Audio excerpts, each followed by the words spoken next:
Howdy, guys, and welcome to the recap of night 38 of Big Brother Season 23. And welcome to Cliff Notes from outside the Big Brother house. All right, this is going to be a little bit quicker recap than most evenings because, one, the weekend. Two, because I'm still trying to figure out just what's going on in terms of this high roller competition and the impact it has with the house. Everyone in the house is still trying to figure out as well. So we're going to talk about some of the conversations last night, but there's really a lot of uncertainty just for now going on inside the house. So first of all, let's talk about what we do know, which is somewhat limited. But what do we know? We know that Kylan is a new HOH. We know that nominations were made yesterday. On the block, Claire and Derek F. Claire's on the block as the potential, as the intended target. Derek F is just there as a pawn. Now, here's the thing. Derek F knows that he's just the pawn. He and Kylan talk. Derek F basically volunteered to be the pawn because he didn't want Brittany having to go up again. He did not want Ozza going up on the block either. Kylan had made it clear one of the jokers was going to go on the block. Derek F volunteered with the understanding it's just as a pawn. So there you have it.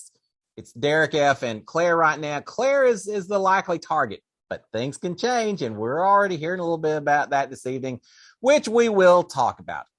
Now, as far as being a pawn, a little bit of an issue in that Derek F knew going in what was going to happen, but he's been playing as though he doesn't know that. He's been acting as though he's upset. How could Kylan do this to me? I think most of the Cookout Alliance, except for Ozza, knows what the plan is at this point in time, but it's created a little friction that we will talk about.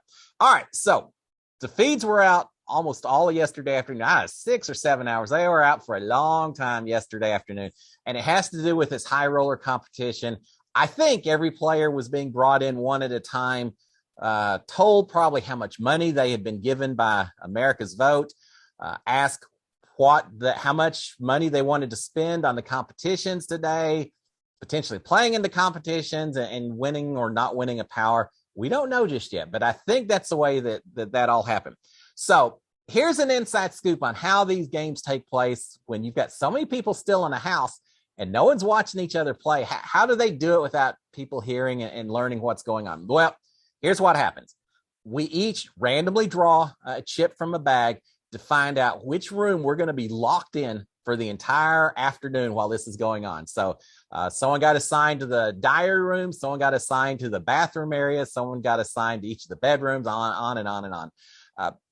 You then go to that room and you sit there and you wait and you wait and you wait. Now you hear Big Brother call out saying Ozza to the backyard, or Kylan to the backyard, however it works. You hear the names being called and you just wait your turn. Now here's the other kicker. There may be some players who didn't want to play in the competition. They may have just come in and said, you've got $50, and they said, yeah, I'm not competing this week. I'm saving it for next week. But they still had to sit out there forever, probably, because Big Brother doesn't want to call someone out, and then 5 minutes later, they come back in, they call the next person. And then everyone else in the house says, well, Kylan must not have played because he came right back in. So no. Even if you don't play, they probably made them sit out there for 30 minutes or however long these things took, so that every person had the same segment at a time, so no one else knew who was playing, who wasn't playing, which is a long discussion basically of saying why it took 5 or 6 hours for this competition to occur yesterday, why we lost the feed so much. It's going to make for some long Fridays without these live feeds for the next 3 weeks, right? But there you go. So just a little inside scoop. Now, let's talk a little bit about what may or may not have happened. One, there's all this uncertainty. Everyone knows that some people are getting more money than others.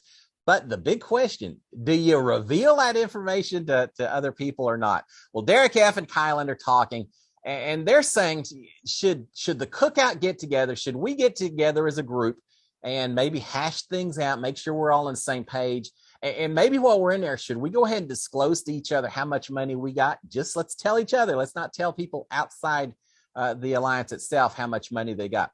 Well, 2 things on this. First of all, the Cookout Alliance has been real careful so far to never have all 6 members in a room by themselves at the same time. They make little groups of 2 or 3 here, 2 or 3 there. They never meet as a whole group, which has done a good job of making people less suspicious or making less obvious that they're a group of 6. But at the same time, by not having all 6 together, you see these little subgroups that have been forming within that alliance throughout the season so far. So it creates a little bit of an issue. But now they're saying maybe we need to all get together if we get a chance, and let's maybe talk about how much money each person got. But Derek F is already a little concerned about that. He's saying, look, Kylan, I trust you and I trust Xavier, but the ladies in this alliance, I don't trust them to keep this information secret. If we tell them, they're going to tell their side pieces, their pawns, what they're attached to them. They're going to tell them how much the rest of us got, and then the word's going to get out to everyone before we know it. I think he's right. You can't keep this stuff a secret. I truly don't. Now, here's the thing. There's a lot of talk that takes place all night long about who got what, who thinks the other person got what, who played, who didn't play, and no one knows. No one truly knows. We don't know unless someone's facing right up to the camera and saying how much they got. So it is a lot of uncertainty. And if I was in the house right now, I wouldn't tell anyone what I got. It is just too dangerous. You don't know if you tell someone that someone always has some other person they're going to whisper to, and the game of telephone starts. It's too dangerous, because if anyone finds out that you may be one of America's favorites and that you got the $100, well, that could put a target on your back right off the bat. Or it may make people worry about targeting you if they think that America loves you, and now they're going to be having America upset if they go after you. It can go either way, but it is certainly dangerous. On the other hand, if you only won $50 and you tell people that, they may think that they can boot you out the door and America won't care. America may even cheer for you if they think that America doesn't like you. So there's just a lot of dangers no matter what you do. It's better just to keep your mouth shut and not say a word. And if you are going to say something, just go in the middle. It's like, I got $75. America doesn't love me. America doesn't hate me. Go for another target, right? But that's not happening. People are talking. And even if you don't say a word, people are still going to talk about how much they think you got. So that's what we saw a whole lot of happening last night. Apparently, now let's talk about the high roller competition itself. As I mentioned earlier, apparently no one knows who actually played in the high rollers competition. No one knows who won more money. No one knows who may or may not have won the power. Or even, and we don't know if they know for certain that they won the power, or if it's hinging on future events, which a little bit of it sounds like it is.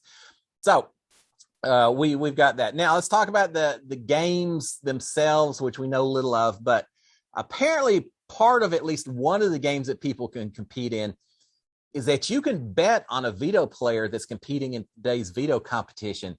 And if they win, then you get a second veto that comes to you that can be used when you want, maybe for the next 3 weeks. And I don't know if it means it's only can be used if you're on the block, or if you can use that on someone else. That could be one heck of a power, right? So it's very, very interesting. And apparently, and don't know for this for sure, but apparently if more than one person maybe bets on a person who ends up winning the veto, you could have a couple of people that win an extra veto as a result of this particular power, which means if you have multiple vetoes out there, you could have multiple vetoes being used in a single week. In fact, even if only one person wins this extra veto, you could have two separate vetoes being used in a single week, which spells some danger for the Cookout Alliance. Yes, they've got their pecking order, but what happens if Claire wins a power? Say Claire wins veto, takes herself off, and Brittany wins a high roller veto as well, and suddenly maybe Azza is on the block and Brittany takes her off and she's protected and Claire's protected. You could have a situation where Cookout Alliance is going to have to start going after each other a little bit quicker than they had planned, which just leads to more possibilities that you could have an earlier breakup of the Cookout Alliance than they're wanting their final six out. There's just a lot of uncertainty until we figure out the rules of these high roller comps. Now, here's another thought that I had. What if several veto players, because we're going to find out today, 6 players competing veto, what if several of them got together and said, look, let's all throw the veto competition to Derek X. Let's all throw it to Derek X. So we'll make sure that he wins, because none of us are going to really compete hard. And we're all going to vote on Derek X to win that veto. So as a result, now we're all going to gain an extra veto to be used over the next 3 weeks. Well, I certainly would rather have a veto that I can use it any time over the next 3 weeks as opposed to just this week's where my game may or may not be in jeopardy. So I don't know. There may be ways that keep that from happening, but I could see some collaboration taking place between some of these people playing veto. Maybe there's an incentive to throw it to someone else just because it gets you more power as well if you make a bet on that person. I don't know. It makes things very, very interesting. Now, there's another power that was mentioned. I can't remember who mentioned this, but apparently there's a power. I think it may have been one of the women. I can't remember who. Anyway, it's a power that apparently takes you, or maybe someone else, off the block, and another person's put on, a little bit like a diamond power veto, except this is purely random. If you pull yourself off the block or someone else, apparently the Big Brother gods spin a wheel and randomly someone else is put up. It may be your best friend, your best ally. It may be your worst enemy, but you don't know until you've made the decision to pull yourself off. Now, that's a risky situation. And can you see an area where a pawn thinks they may not be quite as safe as they want, so they pull themselves off and put at risk a whole lot of other members? Say someone from the Cookout Alliance pulls himself off, someone else from the Alliance goes up. I could see this creating some ill will and some issues as well. So I don't know. I'm excited to hear about it. All right. So a lot of speculation, and really that's all we had last night was speculation. But Sarah Beth is suggesting that it might be nice to get rid of someone who won $100 because it wasn't just a one-time deal. During my season, we had America's Prankster, Nick won, but it's one time only. This situation, this twist has people winning money for the next 3 weeks. So Sarah Beth's saying, why not get rid of someone that has won $100 so that they don't win that same big amount of money for the next 2 weeks? You got to be careful what you tell people, right? Derek F, getting away from the twist. Derek talking about the pawns. Derek F has not told Azza that he knew he was going to be put up and that he's just being put up as a pawn. So as a result, Azza thinks that Kyland is maybe targeting the Jokers, may still consider them a bit of an enemy. So she's upset with it. She is not happy. And Kyland, in turn, is not happy with Derek F, that Derek F hasn't told Azza yet that he knew and that he's just going up as a pawn. So Kyland's saying, yeah, Derek F, that wasn't the plan. You were supposed to tell Azza this. Everyone else in the cookout knows you were supposed to tell Azza, so she's not going to be upset with me, think that I'm going behind you, going after y'all or anything like that. And Derek F saying, yeah, I'll tell her, but I'm not going to tell her just yet. Man, I don't know why he wants to leave her kind of stewing and upset, but it hasn't happened yet as far as I know. More talk about the speculations that are going on. And this is interesting. Tiffany is now talking to Xavier, and she's saying, look, I know we're talking about sending Claire out the door, but what if we saved Claire and we backdoored Brittany instead? Well, first of all, the idea that to send Brittany out of the house, you have to backdoor. Who would have thought that a couple of weeks ago? They would even consider Brittany being enough of a threat that there's a backdoor situation, but they're talking about backdooring her. And I don't think it's necessarily because she's a comp beast, but just because of the results of the high roller comp, they're thinking that maybe she won $100. And if that's the case, then just as Sarah Beth said earlier, let's get her out so she doesn't keep winning the big money. So Xavier says, yeah, I kind of agree with you. Maybe we do get Claire out. So for the second week in a row, Tiffany has kind of started backing off her original target and maybe trying to flip the house again. She is bound to determine that she's going to have this big move, this big house flip at some point in the future that she can then, as a final two, point to that on her resume as a reason to vote for her. So Tiffany's suggesting maybe we turn around backdoor Brittany based on her potentially winning this money. Xavier is agreeing. Xavier has now talked to Derek F and said, hey, we're thinking about doing this. Derek F is saying, yeah, Brittany probably did get $100, but I'm just not sure about sending her home, even if she got the $100. Derek F, love him or hate him? I don't hate him. Love him or dislike him or whatever. Derek F seems to play a pretty loyal game with the people that he's attached to. And so he's trying to protect Azza and Brittany quite a bit. I mean, he volunteered to go on the block. That's quite the protection. So I'm not sure they're going to sell Derek F on sending Brittany out as a backdoor just because of the possibility that she has some money. All right, let's talk. And I was going to mention this earlier. I forgot. A lot of speculation, but let's talk about what we do know or think we know about who may or may not have gotten what amount of money. First of all, Kylan told Derek F that he got $50. He got the lowest amount. I kind of think that's a possibility. He very well could be the $50 winner. Derek F is saying that he got $100. He's also told some other people he got $75. I don't know. I could see him being in the top half. I could see him getting one or the other, but we don't know that for certain. Derek F is saying that Brittany told him that she got $75. So right in the middle, which is what I would be saying if I was in the house. But a lot of people, as we talked about just in this conversation with Tiffany and Xavier just a little while ago, a lot of people are thinking that Brittany actually did win the $100. And I think that's a very reasonable possibility for two reasons. First of all, I do think people cheer for an underdog, and Brittany's an underdog. She's been on the block so much. So that's the case, especially people who just watch the episodes. I think they very well could be voting for Brittany in force. Also, she did just win the last veto, so we got to see her with her golden moment, and she got a lot of TV exposure, so I think that's a possibility. The other thing, she looked up to the cameras at one point and said, "I love you, live feeders," or "I love you, America." I don't remember what it was, but she basically said, "I love you."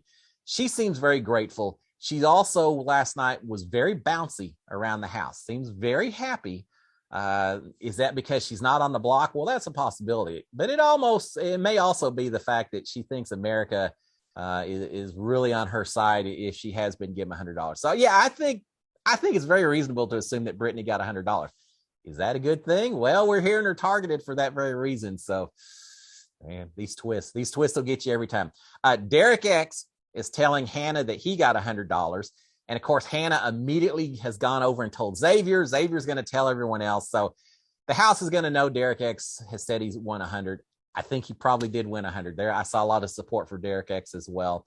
And then Sarah Beth is telling Claire that she only got $50. I think Claire's coming back saying, yeah, same thing here. I think those are probably both possibilities. So best guess who got the $100? Brittany. Derek X got it. Derek F, maybe possibility. I don't know who else would get it. And I feel like maybe Tiffany and a Xavier could be at the $75 level, but I'm just guessing. I don't know. That's why it was very confusing watching last night. So there you have it, guys. We're going to find out a lot more, I have a feeling, after this veto competition is held today.